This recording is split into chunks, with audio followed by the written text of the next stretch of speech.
E aí, galera do segundo ano, como é que tá? Beleza? Tranquilos?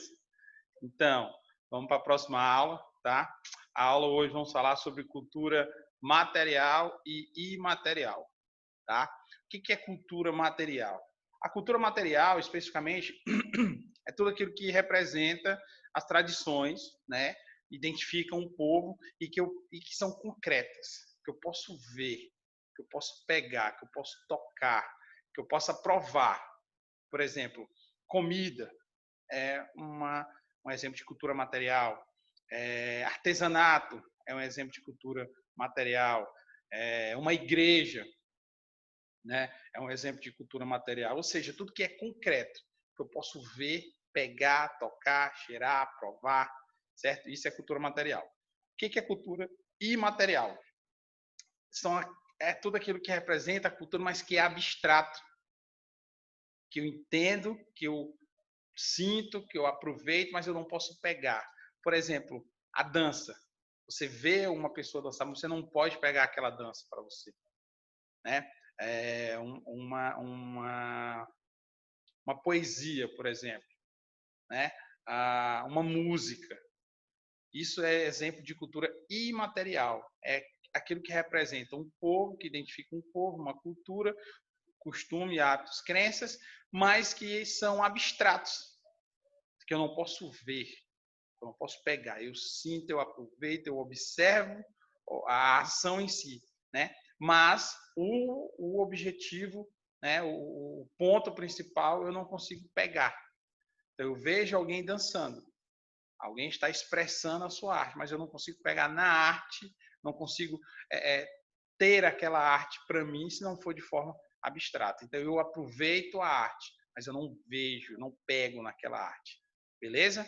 Entendidos? Vamos lá, vamos abrir o slide aqui para ficar mais fácil para todo mundo.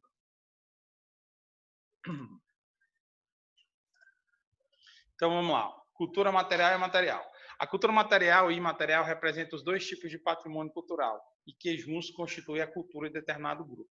Ou seja, toda cultura ela é formada por esses dois elementos. Tudo que representa a cultura de um povo, que identifica um povo, identifica uma nação, um país, uma localidade, uma região, é formado por esses dois elementos de cultura material e cultura imaterial. A cultura material está associada aos elementos materiais, portanto, é formada por elementos palpáveis e concretos, por exemplo, a obra de arte e a igreja. E a cultura imaterial está relacionada com os elementos espirituais ou abstratos, por exemplo, os saberes e os modos de fazer.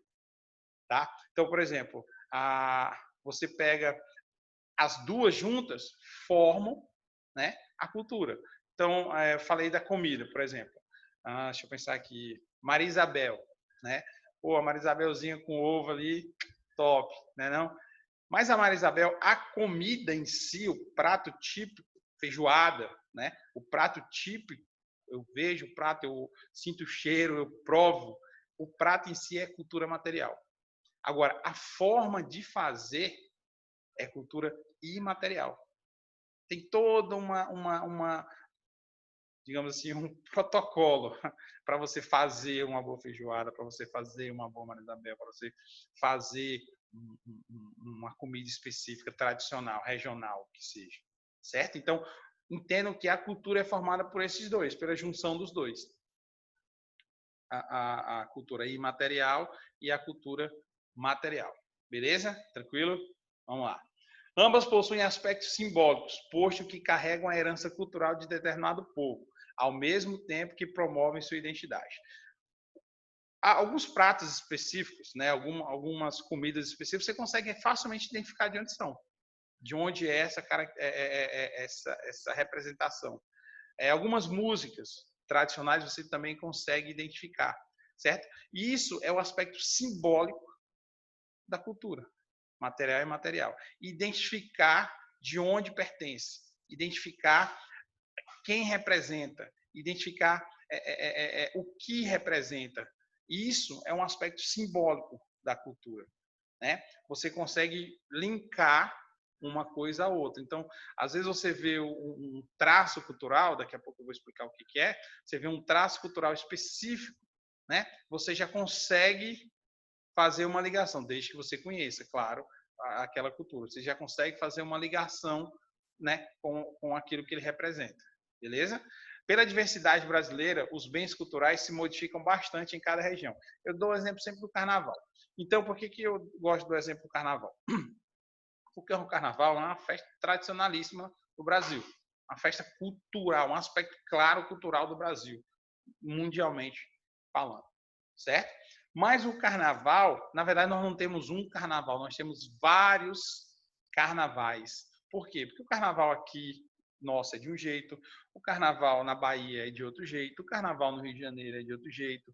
Então, essas diversidades, essas regionalizações, elas fazem parte da cultura do brasileiro, né? Ela interferem no que chamamos de bens culturais, elas interferem na execução das ações. Tem várias coisas, por exemplo, várias ações culturais que acontecem em vários lugares do Brasil, mas são feitas de forma diferente. Por exemplo, festa junina, para alguns é quadrilha, né? É a mesma festa, geralmente no mesmo período do ano, mas que tem características muito diferentes. Elas se regionalizam, elas se modificam, elas se adequam à realidade daquela região. Portanto, é uma característica da cultura essa diversidade, especificamente nós do Brasil. Já falei em outra aula. Para mim, é o país mais diversificado culturalmente que existe é o Brasil.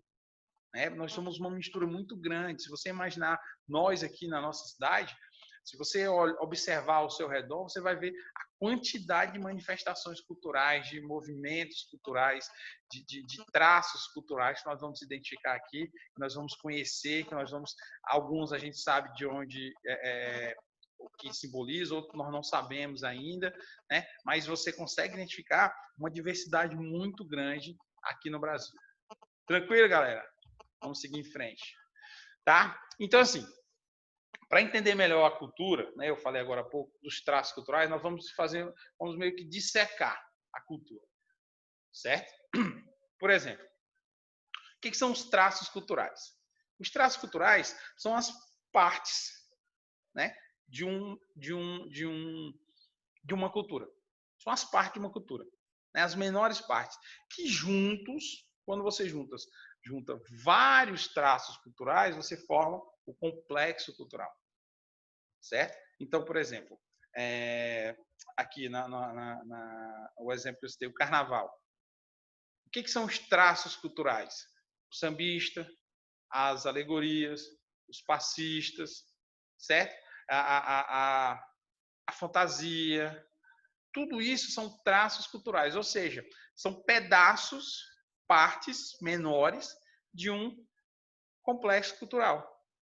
Festa junina, aí você imagina, poxa, a música específica, o casamento, a roupa de caipira, ou seja, quando você vai para uma festa junina, você espera encontrar os traços culturais. Imagina se você vai para uma festa junina e chega lá, tá tocando heavy metal, rock pauleira, certo? Não tem ninguém vestido a caráter, não tem nada que lembre uma festa junina.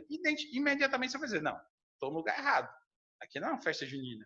Por quê? Porque você não consegue identificar os traços, as pequenas partes. Por outro lado, se você está em qualquer lugar e se depara, você vê, né, um traço cultural, você já, opa, isso aqui representa o quê? Se alguém te perguntar o que é isso, você já, se for uma cultura que você conhece, que você tem familiaridade, você vai dizer, não, isso aqui é uma roupa de festa junina. Isso aqui é o traje do vaqueiro lá do sertão nordestino. Ou seja, são os traços culturais, tá? São as menores partes. Quando você junta todos esses traços culturais, você cria o complexo cultural, certo? É a manifestação cultural em si.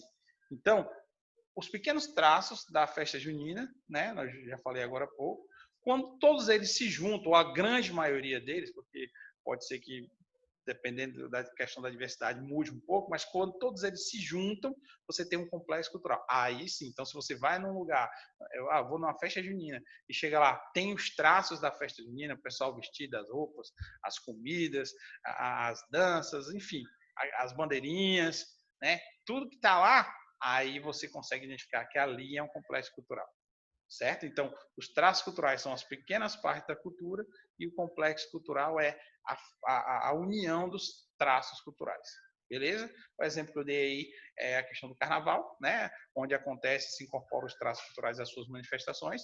E aí, se você não tiver o mínimo necessário, no caso aí, o sambista, alegoria, passistas, né? Para identificar o carnaval, você não consegue identificar isso como sendo um complexo cultural. Beleza? E aí, depois eu quero que vocês olhem na apostila de vocês, na página 58, né, que tem várias definições de culturas. Né? Lembre que eu falei na aula passada, a cultura passou a ser estudada há pouco tempo, certo? Especificamente como cultura. Mas, mesmo assim, existem várias explicações diferentes para o que é cultura, né? O que identifica um povo, o que simboliza as ações das pessoas. Então, tudo isso, né, são algumas definições. Você vai encontrar outras definições. Se você der uma pesquisada, você vai encontrar outras definições. Mas na página 58 da apostila, tem algumas definições e é importante que vocês deem uma olhada lá para ver como a coisa está indo. Beleza? Tranquilo, galera? Até aí. Tá tudo bem? Tá todo mundo entendendo tudo? Beleza. Tá, então vamos continuar. Agora, nós vamos falar de preconceito, discriminação, de etnocentrismo, se não me engano, a gente até falou isso na aula passada. Mas por que Rogério, por que quando nós estamos falando de cultura, a gente vai falar de preconceito? Porque está relacionado, porque está, digamos assim, intimamente relacionado. Tá bom? O que é um preconceito? O nome já diz, é um é um conceito prévio. Certo? É um conceito prévio. Então, geralmente o preconceito ele parte da ideia de que você não entende, não conhece, mas você já forma uma ideia sobre aquilo. E aí vem a questão envolvida da socialização, vem a questão envolvida do seu grupo, dos grupos que você participa, da forma que você foi socializado, do que você ouviu, do que você foi ensinado, tá? Então, você cria um conceito prévio de algo, de alguma coisa, de alguém. Tá bom? Então, o preconceito não passa de um conceito que criamos antes de saber o que aquilo realmente é. Onde, por esse falso conceito, muitas vezes maltratamos o próximo e nem pensamos nas consequências daquele ato. Onde você guarda seu preconceito? Quando nós somos preconceituosos? Então, quando eu observo alguma coisa, eu crio um conceito daquilo, mesmo que eu não conheça. E aí está muito ligado aos estereótipos também. O que são esses estereótipos? São modelos prontos que a sociedade cria. Ruins, bons, certo? São modelos que você vai sendo socializado e sendo enquadrado dentro daqueles modelos, aprendendo o que é aquilo. Eu acredito que a pessoa nasça sem nenhum tipo de preconceito, sem nenhum tipo de discriminação, sem nenhum tipo de julgamento. À medida que ela vai convivendo com as pessoas, vai se socializando, vai aprendendo, vai assimilando o contexto do meio em que ela vive, aí sim eu acho que a pessoa aprende a ter preconceitos baseado na questão dos estereótipos. Beleza? Aí tem alguns exemplos: preconceito cultural, racial, social, de sexo, de religião, política, física, enfim. Toda vez que você cria um conceito sem conhecer, sem se aprofundar, sem saber especificamente do que está se tratando, você está sendo preconceituoso, certo? Você, especificamente aí, preconceito cultural, né, que é o assunto que nós estamos tratando. É quando você, antes de conhecer a cultura de alguém, você já cria uma ideia. Ah, eu não gosto. Por quê? Não sei, eu só não gosto. Ah, não sei, eu não vou muito com a cara daquelas pessoas. Ou seja, você não conhece, você não sabe, mas você já cria um conceito prévio disso. Consequência de um preconceito é a discriminação. A discriminação acontece quando há uma atitude adversa perante uma característica específica e diferente, de forma pejorativa. É quando você...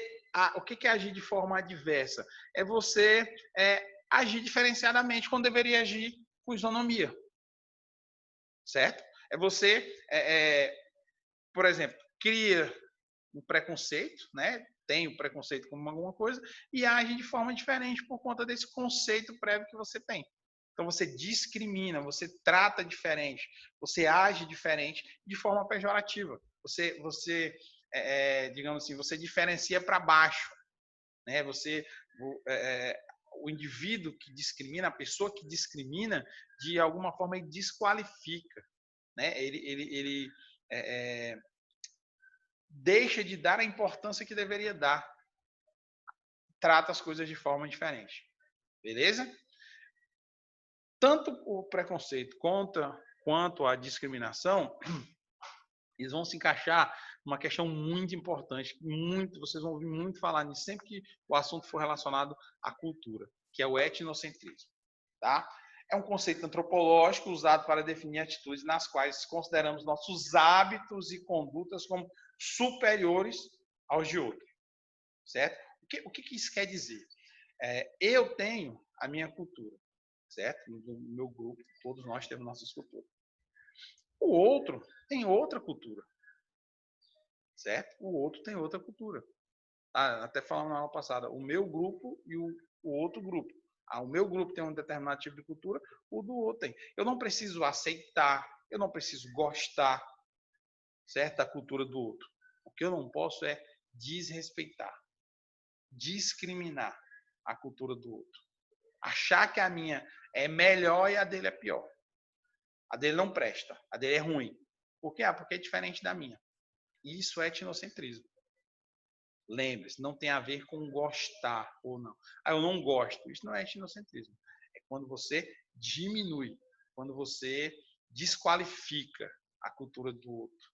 Quando você usa, digamos assim, de forma pejorativa para se identificar, para se dirigir à cultura do outro. Isso é etnocentrismo.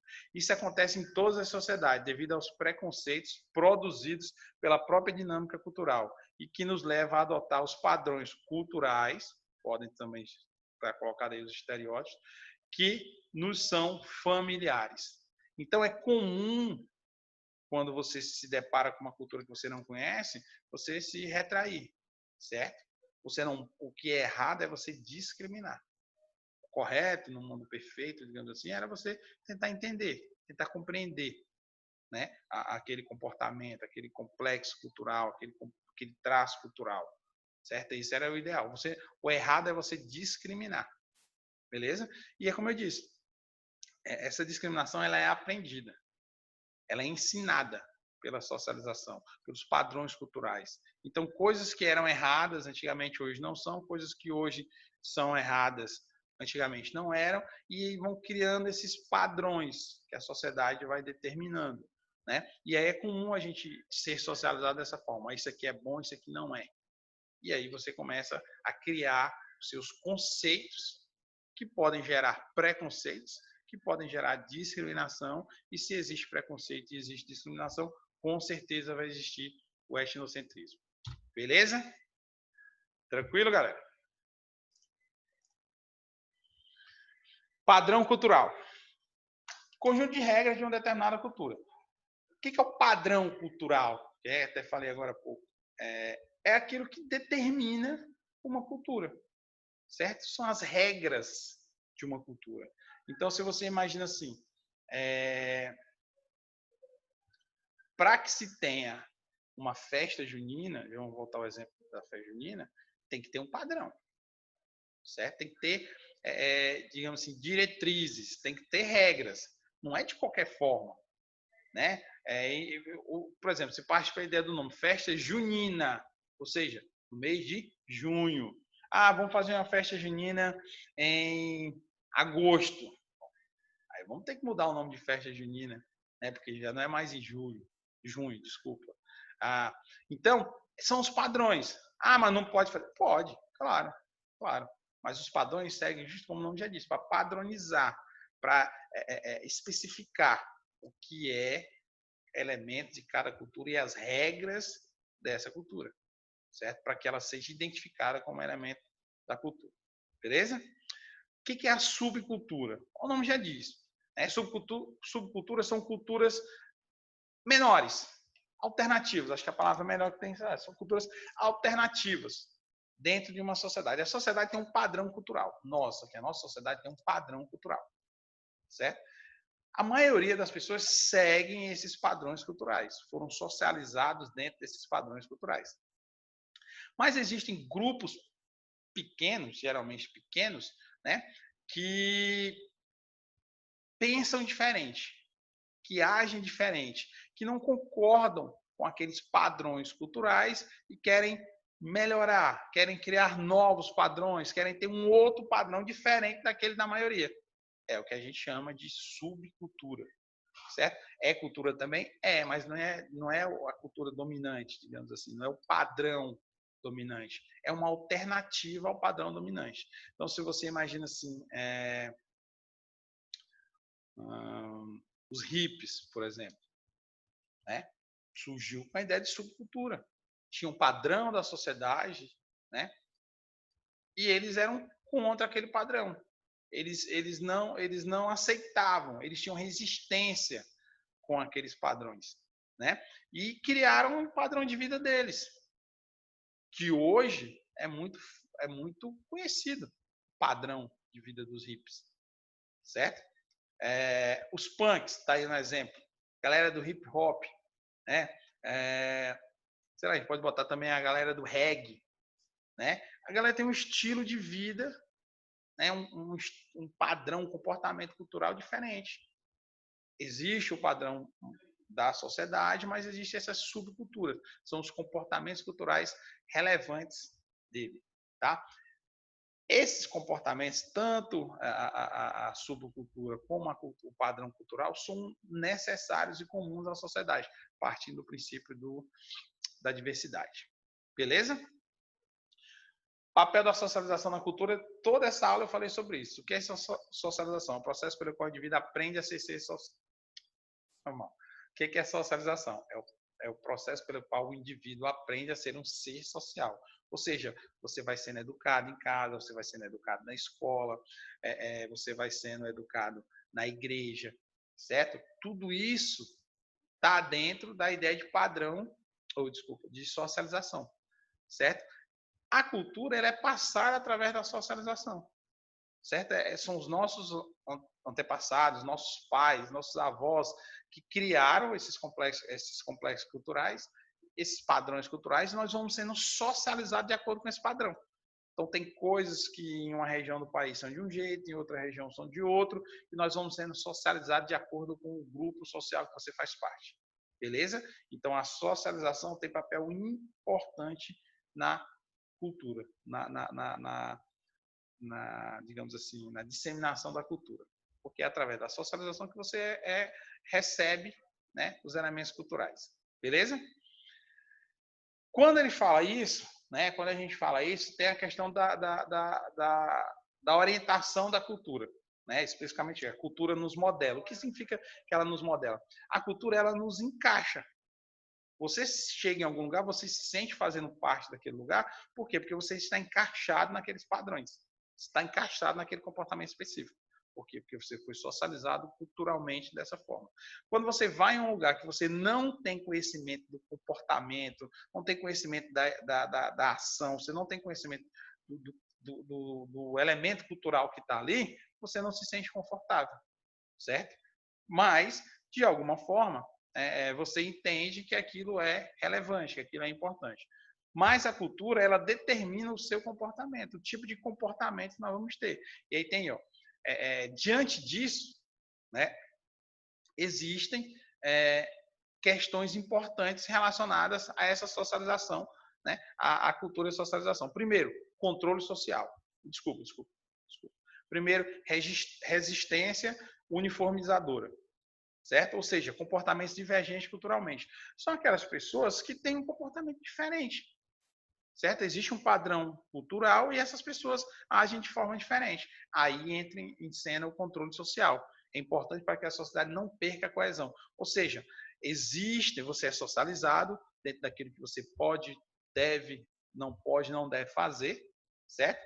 existe essa resistência, que eles chamam de resistência uniformizadora, ou seja, são as pessoas que resistem, que não aceitam, que confrontam, né, a organização da sociedade, a organização cultural, os padrões culturais, certo? E aí entra em ação o controle social. É o quê? É o que vai barrar isso, vai manter a sociedade coesa, certo? É o que vai manter a sociedade organizada, que vai manter a sociedade unida. A partir do momento em que existe um controle social, ou seja, não pode fazer por isso e por aquilo, se fizer vai ter determinada punição, certo? Por exemplo, é um exemplo de controle social, certo? A cultura também age como controle social, por quê? Porque ela nos dá os encaminhamentos. Você é socializado dentro dos comportamentos culturais do grupo que você faz parte, beleza? Bom, galera, era isso, tá? Foi bem tranquilo, né? Era um assunto bem pequenininho. Se tiverem dúvida, me procurem, tá? Olhem lá na página 58 as definições de cultura para vocês terem uma ideia melhor de tudo. Beleza, galera? Um abraço, fiquem com Deus, até a próxima.